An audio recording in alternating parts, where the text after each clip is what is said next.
So I came across this business proposal recently, and it's a wild one. It's from a company called OTTIMEDIA, and they're making some absolutely extraordinary claims about the future of commercial real estate. Their solution? Well, let's just say ambitious is putting it mildly. So the whole thing, their entire pitch, it all boils down to this one really powerful question. It completely flips what we think we know about real estate on its head. What if having an empty building wasn't a problem? What if it was actually a massive opportunity? Yeah, I know. Let's see how they think they can pull that off. And to answer that question, they don't waste any time. They hit you with some numbers that are, well, they're pretty hard to ignore. They're claiming a potential first-year global yield of over 20,000%. Let that sink in. A number like that, it just makes you go, wait, how? How could you possibly get there? Right, so how do they justify a number like that? Well, according to their proposal, it all starts with a problem. A really big and apparently growing problem in the commercial real estate world. Their whole pitch is built on this idea of a crisis, the slow death of the traditional office tower. They paint this picture of a future where our city skylines are basically just these giant empty shells with occupancy rates crashing, below 30%. And they point to three big reasons why this is happening.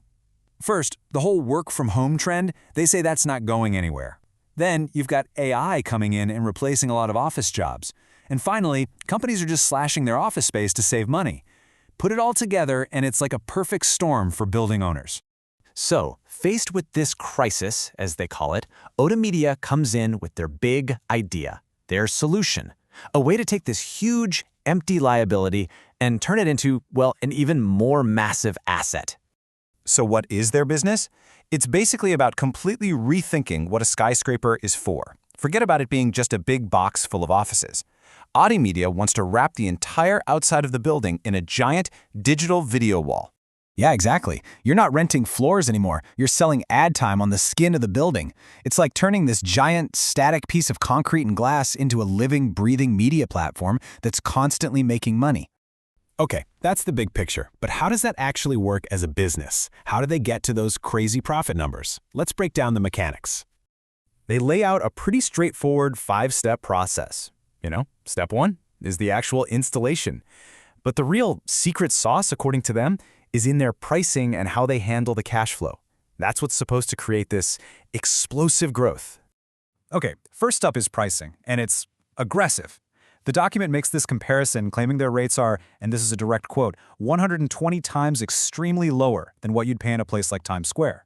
The idea is to just completely undercut the market, get tons of new advertisers in, and keep these giant screens booked solid. But here's the part that really caught my eye, the cash flow. They claim clients don't pay month to month. No, they pay for the entire year in advance. And get this, within 1 week. That's their whole game plan for getting that massive, immediate revenue stream going from the second they flip the switch. So you take that pricing model, you add that insane cash flow system, and what do you get? Well, you get to the most audacious part of the whole proposal. The promises they're making to investors. To get this whole thing off the ground, they're looking for what they call start capital. They need somewhere between $6 and $9 million. Okay, so from that, $6 to $9 million, they project the first year's global revenue will be somewhere between $180 million and an absolutely staggering $900 million in 1 year. And there it is. That's how they get to that headline number we saw at the beginning. A projected minimum global yield of 20,000%. All inside the first year. And they don't stop there. They're forecasting that the revenue from just one of these buildings will double every single year. Now, that's all based on the idea that once they're fully booked, they can start jacking up the advertising prices.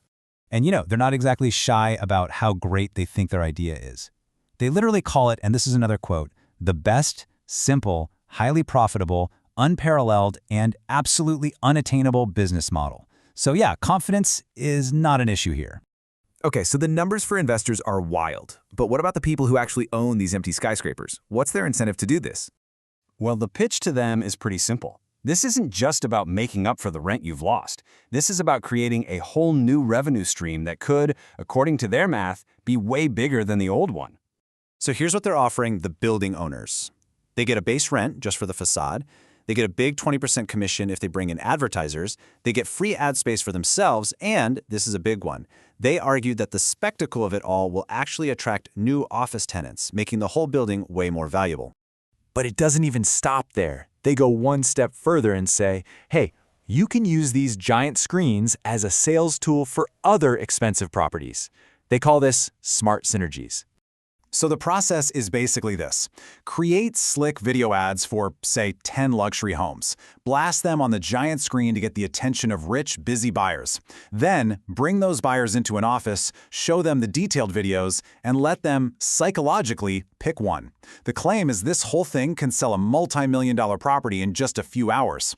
So when you put it all together, this proposal is painting a picture of a really radical change for our cities, turning buildings into media.